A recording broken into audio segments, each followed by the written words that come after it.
Well, here it is, October 23rd, 2015, and if you were to jump forward exactly 62 years into the future, and then slightly sideways into an alternate future as might have been envisioned in the 1950s, you might find yourself in the scene we have here.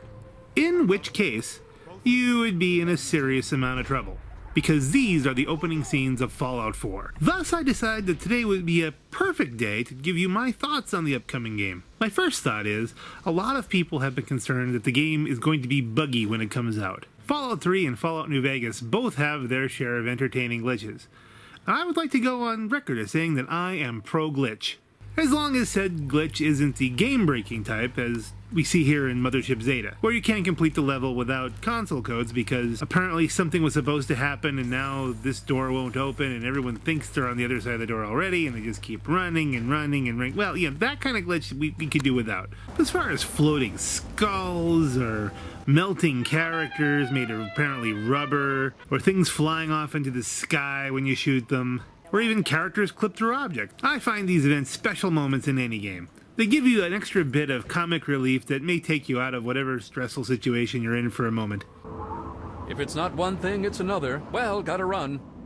With as realistic as games are becoming, this might be a good thing just to help people keep their sanity. I especially love glitches that might give you an advantage. For instance, if you go to Caesar's encampment and kill everybody here in Fallout New Vegas, you can walk in and out of the encampment and just continue to loot the dead bodies until you can't carry anything anymore. Bottle caps are no longer an issue if you know this little trick. You haven't heard of that one? Maybe I should put that in another video. The size, detail, graphics, scope of the game, they're all fantastic. Though I am a little concerned about the plot. Don't get me wrong, I'm sure the plot's going to be fantastic. But when you're in the process of selecting your character, choosing whether you play the husband or the wife in the little household here, and you're carrying around your little baby, and everything is just hunky-dory, and it's all so cute, and then a nuclear war happens, they make it clear that you're the only one that comes out of the vault. And they could do that for one of two reasons. Number one, they could just want to build a feeling in you of absolute and total loss, which is not something that makes me want to play video games, I'll be perfectly honest. It's accurate. I mean, if there's a nuclear war, none of us are going to have a good time with it. It is going to be miserable. But I really don't need to explain to me that nuclear war will be a miserable thing. Had my 7th grade science teacher try to do that. She had us all read Hershey's Hiroshima, which I recommend to you if you really don't want to sleep for a while. And if you're young and you want to have like a constant fear of nuclear war for a little while, that's just great. I wrote a blog post about that one. I'll link it in the description. I have a feeling and a hope that they're going to do more with the family than what you see here in the preview videos. I've seen in other videos where people have pointed out that they made a point at the E3 reveal that when you create these two characters, they create another character for your baby based on the look you give these two people. Essentially, they figure out what your kid would look like and then give you that kid.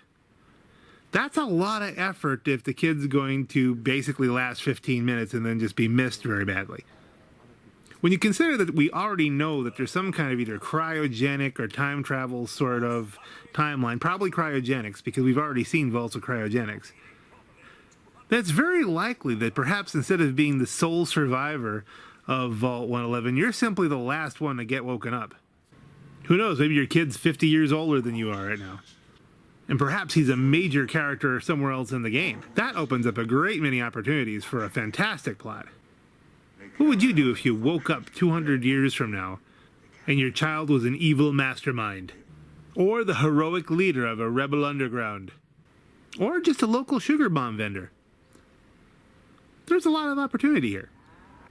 And finally, I know many people are heartbroken that they can't get a Pip-Boy edition at this point. The Pip-Boy sold out almost instantly, every time it was put up for sale.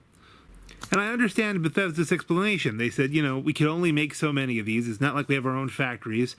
We had to contract this out, and they could only produce so many of these items and maintain the quality level that we want to maintain.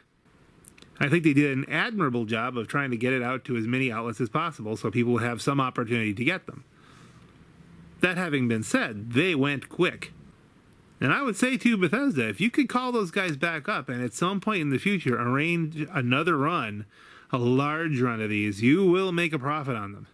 And if you don't, with all the 3D printing technologies and all different kinds of things that are going on, heck, just the entire country of China just sitting out there waiting for one, there will be knockoffs. Someone will be making Pip-Boys in the future. Bethesda, it may as well be you. Full disclosure here, one of the last purchasing opportunities for the Pip-Boy was on Amazon.com, and it just happened to be right at the same time that I went on break at work.